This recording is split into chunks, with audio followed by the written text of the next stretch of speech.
UK's second biggest contractor, a name we now all know, though not many did before, Carillion, had just £20 million in cash in the bank and owed £1.2 billion to the banks when it collapsed this week, and it had unfunded pension liabilities of £600 million as well. As the full scale of the crisis in the company's dying days becomes clear, does the government have questions to answer over millions of pounds of public contracts which were continually awarded to the company even after repeated profit warnings?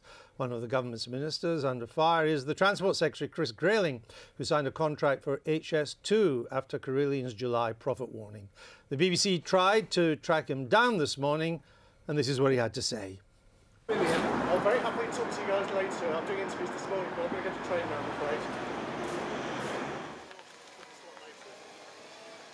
Just to your office. Speak to my office and book a slot later, but I'm going to get the train now.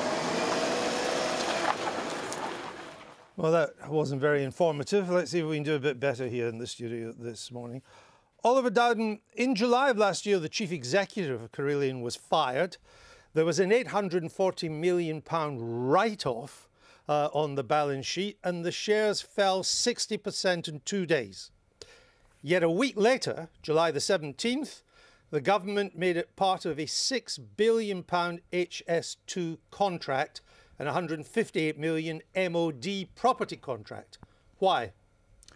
Well, the government keeps these situations under control, and we look at the situation of all our contractors. In respect of Carillion, as you rightly say, a profit warning had been issued. Now, as you know, dozens of profit warnings are issued every year. You wouldn't expect the government, or indeed any other private company, to cease contracting with someone just on the basis of a profit warning, but you would expect contingency, and that is exactly what we did. We made contingency plans to ensure, for example, in relation to these contracts, that we had tough joint venture terms, so that if one company fell away, the others would step up and service delivery would continue, and that has been the priority of the government. We are delivering those services in respect of those contracts. The delivery continues. July was one bit of bad news, but not enough to make you stop giving contracts. So on September the 29th of last year, the half-year results for the company came out, which showed year-to-date, 6 months, £1.15 billion of losses. £1.15 billion and another £200 million write-down. And yet 5 weeks later, on November the 6th, you gave them a £320 million Network Rail contract for Midland Mainline. Why? But our duty as a government is to ensure the continuing delivery of public services. These were contracts with a private company to deliver those public services. Give it to them. Our concern... This is a construction contract, not a public service contract. As our concern as a government is to ensure the continued delivery of public services in respect of all of those contracts that you've talked about. But this was an upgrading. You could have given it to someone else. Yes, but we go through a proper process of procurement for them. They were decided as the correct bid. Now, as you rightly say, there was a risk associated with this company because of the profit warnings. As with any other private company contracting with a third party, you need to take contingency measures, but it's not a basis for not contracting. We took those contingency measures, and you'll find in respect of all of those, the delivery of the public services continued, and that is the concern of the government. So we had one of the warnings in July, we had another even bigger warning in September. They then got the contract in November. Then on November the 17th, only less than 2 weeks after you'd given them the Midland Mainline contract, came the third profit warning. The third in 1 year, which is unusual for one company. And the company admitted it was on course to breach its banking covenants, which is a complicated way of saying it couldn't repay the debt, of which it was massive. Yet 3 days later, you made it one of 9 contractors in a £2.6 billion school building programme. Why? Well, as I said, there is an independent procurement process for this, but the concern that your viewers will have and everyone else will have is we're asking a company to do something for the government. Will it continue to do that? Subsequent to Carillion going into liquidation, why are you we are continuing to deliver on them? A company that is clearly, by November of this year, clearly in trouble. And everybody knew it was in trouble, except apparently the government. Well, our concern is to continue to deliver on those. Let's put this into context. But why did you give contracts to this company when it was clearly in trouble? You would be aware, or maybe you weren't, that it was, this is a little technical, but the most shorted stock on the stock exchange. 25% of its shares were being held by people that thought the shares were going to dive. But you carried on giving it contracts. There were clearly risks associated with that company, and the government took measures to mitigate that. And the success of those mitigation measures is shown by the fact that that company continues to deliver. And actually, it's interesting to note. Well, the company doesn't. The company doesn't continue to deliver. Andrew, you say it's just the government.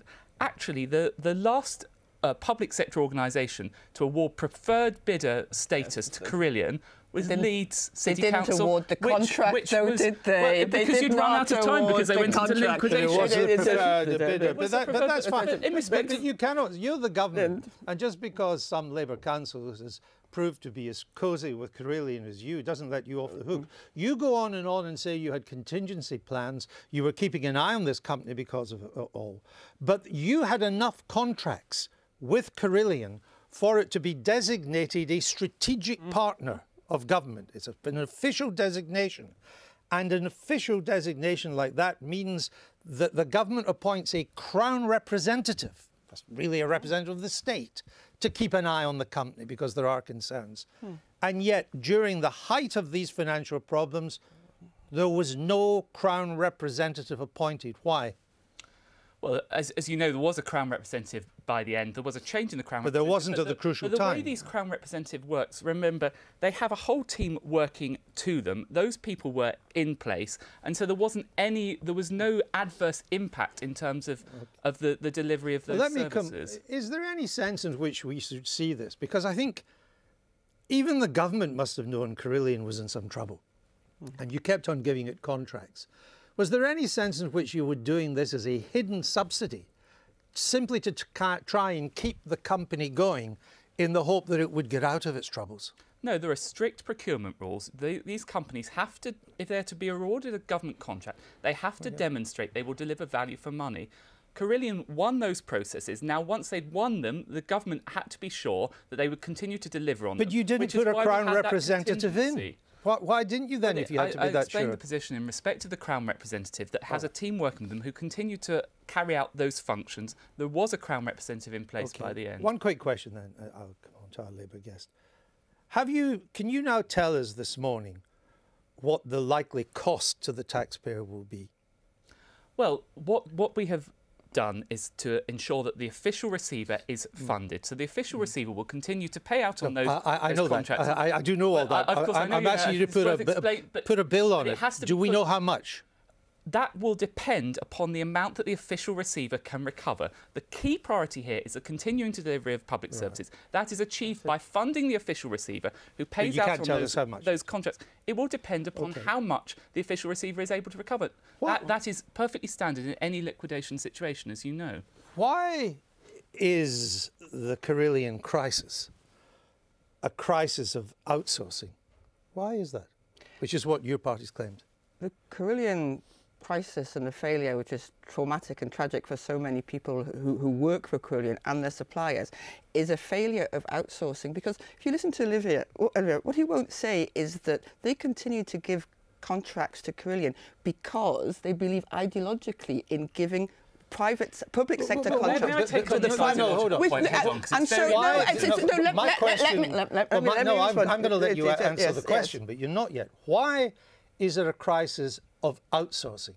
Because by giving these massive contracts to a small number of private sector companies whose business models are predicated, if you like, on bidding as low as possible for these contracts. Isn't that a good thing for us? It's a good thing if it is sustainable, but it clearly wasn't sustainable. It clearly wasn't sustainable. As you said, there was profit warnings, there was being shorted. Their dividend payments were going up whilst their debt was tripling. So that's not a sustainable model. And yet this was a strategic supplier. But is it your argument that the government's mistake was giving too many contracts to Carillion, or that it shouldn't have been giving them to the private sector at all?